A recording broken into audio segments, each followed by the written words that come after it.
আসসালামু আলাইকুম, আমি মাহাদি। কেমন আছেন সবাই? আশা করি সবাই খুব ভালো আছেন। আলহামদুলিল্লাহ, আমিও খুব ভালো আছি। বউ বাচ্চা নিয়ে বের হয়ে গেলাম মাওয়ার উদ্দেশ্যে। আর ধোলাইপাড় ইলিশের কাউন্টারে অপেক্ষা করছে আমার কলিগ। চলেন ধোলাইপাড় পর্যন্ত যাই, তারপর দেখাচ্ছি কে কে আজকে সফর সঙ্গী হচ্ছে। সাথে আছে ভাই মোহাম্মদ হাবিব, সানজিদা, মাইমুনা এবং নবীন। নবীনের দেয়া চকলেট তোমারটা দেখো। এই যে আমারও কে দিছে? এই হচ্ছে পিছনে বসে আছে আমার ওয়াইফ আর আমার বাচ্চা। তারা তো আজকে প্রচুর খুশি, কারণ তাদের নিয়ে সচরাচর বের হওয়া হয় না, হয়তোবা মাসের মধ্যে একবার, তাও শিওর না। এই হচ্ছে আমাদের বাস ইলিশ এসি। নন এসির ভাড়া 100 টাকা করে যাত্রাবাড়ি থেকে মাওয়া, আর এসির ভাড়া হচ্ছে 120 টাকা করে। তাই একটু আরামে যদি যেতে চান তাহলে এসিটাই বেস্ট হবে। আর রাস্তার কথা কি বলবো ভাই, রাস্তা খুবই সুন্দর, খুবই পরিষ্কার, একেবারে মনে হবে যে আপনি বাইরের দেশে চলে আসছেন, এমন কিছু একটা। আর এইদিকে হচ্ছে সবাই বসে বসে গল্প করছিলাম, আর আমার কোলে এই যে দেখতে পাচ্ছেন আমার ছেলে ঘুমোচ্ছে। সে তার মতো ঘুমাক, আমরা রাস্তা দেখতে থাকি। এখন রাস্তা ভালো হওয়াতে খুবই কম সময়ে ঢাকা থেকে মাওয়া আসা যায়। আমাদের সময় লেগেছিল সর্বোচ্চ 45 মিনিটের মতো। তবে বাস থেকে নেমে কিন্তু আপনি নিতে হবে অটো। পুরোপুরি ঘাটে বাস যায় না। এই তো বাস থেকে নেমে অটোতে চড়ে চলে আসলাম ঘাটে। এই দিকে আমার ছেলের ঘুম শেষ। মোটামুটি আতঙ্কিত একটা চেহারা করে রাখছে যে কই যাচ্ছি, কি অবস্থা। এই তো চলে আসছি মাওয়া ঘাটে। পরিবেশ খুব সুন্দর, তবে খুব নোংরা করে রাখছে আর কি। পোলাপানগুলারে ডাইকা নিয়ে আসছে দোকানে পরোটার কথা কইয়া সকালে নাস্তা করব। আসার পরে কইতেছে ওনারা যে পরোটা নাই, ইলিশ আর ভাত খান। ভাই বাটপাটাকে বলে বুঝে গেছি ভাই, কিন্তু আমরা তো অনেক চালাক, আমরা তো খাই, আমরা তো খামু না ভাই, আমরা অনেক চালাক ভাই। সব আমার আপন ভাই মতো মনে হয় ভাই। ভাই আপনারও বাটপাটের মতোই লাগে। সবাই ট্যাগ লাগালে সকালের নাস্তা, চা, সাথে বনরুটি। চায় চায় চায় দেয় না রুটি। এই চায় এই না এমনি তাই খাবার দিলি খাবে না। ধন্যবাদ ভাই। ইলিশ তো খাবো দুপুরে, তাই তো সকালে নাস্তা না পেয়ে বনরুটি আর চা দিয়ে সেরে নিলাম। গোসল করার মতো কোনো প্রস্তুতি না নিয়ে গেলেও গোসল করি আমি আর নবীন।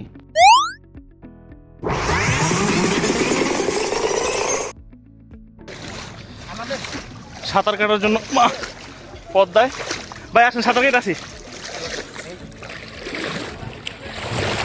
প্রচুর ঠান্ডা পানি। ক্ষুদায় ঠিক মতো সাঁতারও কাটতে পারছিলাম না, তাই তো তাড়াতাড়ি উঠেই খেতে চলে গিয়েছিলাম। ভাই এই তিনটা কত রাখবেন কোন? ভাই ছোট করে করা দেই। ছোট না, একটা একদমই কইবেন। কোনো ছোট না, একটা কম আপনি একটা কইেন। ঠিক আছে ওই তো মানে একবার পুরো দাম তিনটা কম লাগে। পাঙ্গাস মাছ আছে তিনটা মাছ 29 পাঙ্গাস মাছ খাই। দিমু কত ওইটা কোন ভাই? আর নদীর পাঙ্গা ভাই ছোট করে কইেন কোন আপনি কোন 3999 কত দিছে? তিনটা 29 তিনটা 1200 টাকা দিমু। তিনটা মাছ বাজে না দেশ বিদেশ ঘুরে বিদেশ করে। ঠিক আছে ভাই ঘুরে ঠিক আছে আপনি এগুলো একটাকে ঘুরাইছে নদীর তলে দিয়া। হ্যাঁ জানি ভাই আরেকটু বাড়াই চালাই মাছটা বাচ্চা দেয়া 1200 ঠিক আছে। একটা ভাই আইছি না কেলা ভাই দুষ করলাম কি ভাই আমগো কি নসিবে কিসমত নাই বেচবেন আমরা দিতাছেন না তো ভাই, খাওয়াইতাছেন না তো আপনারা। ভাই আর মত হইলো ভাই আপনি মাছের দাম দিবেন আমি জানি ভাই আপনার মন অনেক বলেন না ভাই, মন আপনি বললেন না। আচ্ছা ভাই একটু দেখে আসি আমরা। ভাই শুনে তিনটা মাছ দামাদামির শেষে অনেক কথা বলার পরে নিয়েছিলাম 1400 টাকা দিয়ে। দেশে বাড়ি কই বরিশালে বরিশাল কোন জায়গায় আমার বলা বলা তাই মাছের বরিশালের লোক আছে আমার লগে। বলা কোন জায়গা ভাই বলা বলা সদরে। তিনটা ইলিশ মাছ আর নিয়েছিলাম 2টা গলদা চিংড়ি। আমাদের সাথে একজন ইলিশ মাছ না খাওয়াতে তার জন্য চিংড়ি নিতে হয়েছিল। বেগুন ভাজা প্রতি পিস 30 টাকা করে ছিল। আর এই হচ্ছে তাদের মেনু, পজ করে দেখে নিতে পারেন। এই হচ্ছে আমাদের তেল। মাওয়া আসার আগে যদি কেউ এলাকা থেকে তেল কিনে নিয়ে আসতে পারেন, হোক সেটা রাঁধুনি হোক সেটা তীর, সেটাতে আমি যাব না, তাহলে সবচেয়ে বেশি ভালো হয়। এখানে হচ্ছে তেলের খুব বড় একটা সিন্ডিকেট কাজ করে। ছোট ছোট তেলের বোতল 200 টাকা করে চায় তারা। আর আপনি না নিয়েও কোনো উপায় নেই, কারণ তারা যে তেল দিয়ে ভেজে দিবে সেটা হচ্ছে একেবারে কালো পোড়া তেল। সেটা দিয়ে ভেজে দিলে মাছের টেস্ট পাবেন না। মাছ দামাদামিতে আমরা জিতেছি না হেরেছি সেখানেও যাব না আমি। ঘুরতে আসছি আর টাকা খরচ হচ্ছে, খাবো ভালো, এটাই হচ্ছে কথা। তাদের লেজ ভর্তাটা কিন্তু খুব চমৎকার হয়। তবে মাছের স্বাদ কিন্তু ছিল খুবই ভালো, বলতে গেলে এখনও মুখে লেগে আছে এরকম একটা। তাদের সার্ভিসও ভালো, তবে খুব ক্রাউড একটা জায়গা ছিল এখানে। আপনি কেমনটা সার্ভিস আশা করেন সেটা সম্পূর্ণ আপনার ব্যাপার। যখন যেটা চাইবেন দিবে, তবে সব কিছু হচ্ছে ওভার প্রাইস। যেমন যে কোনো কিছুর কথাই যদি বলি, এক বোল ভাত দুজনে খেতে পারবেন 120 টাকা। ভুনা ডাল এক বলে দেয়, ওইটা 2-3 জন খাওয়া যায়, ওইটাও 120 টাকা। ছোট ছোট ভর্তা গোল গোল নাড়ুর মতো করে রাখছে, এগুলো হচ্ছে 30 টাকা করে। মানে যেটা ধরবেন সেটাই হচ্ছে খুব বেশি দাম।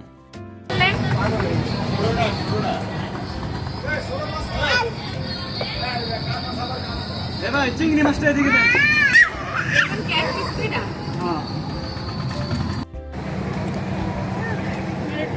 খাবার চলে আসছে, বিসমিল্লাহ বললে খাবার শুরু করি।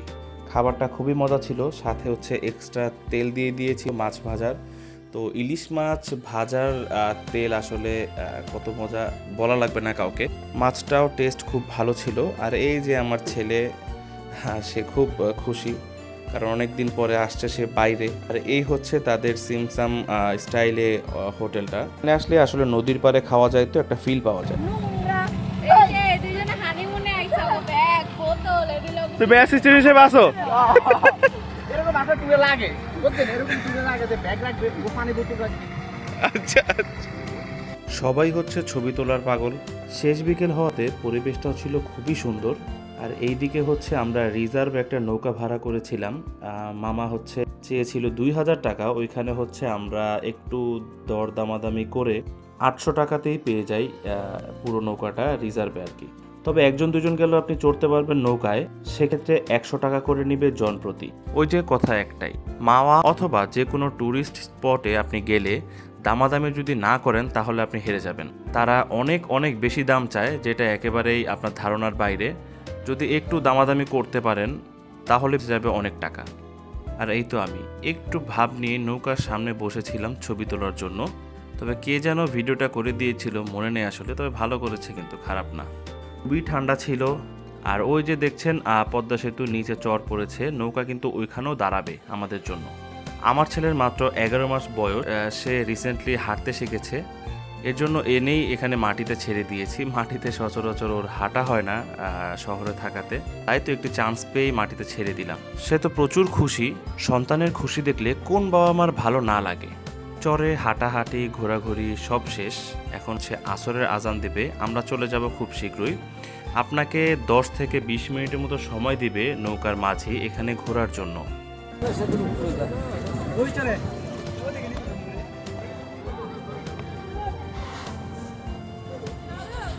ওইদিকে নবীন আর হাবিব ভাই দুজনে হচ্ছে গান গাচ্ছিল, আর আমার ছেলে এদিক দিয়ে মাথা নাড়াচ্ছিল গানের তালে তালে। চলুন তাদের নাচ দেখে আসি।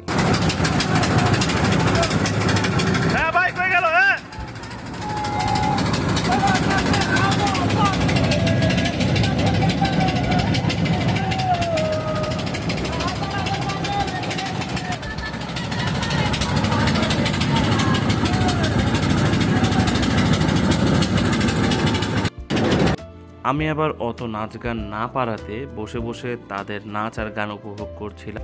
এই তো সময়টা কিন্তু দারুণ ছিল আমাদের, খুবই মজা হয়েছিল, খুব এনজয় করেছিলাম।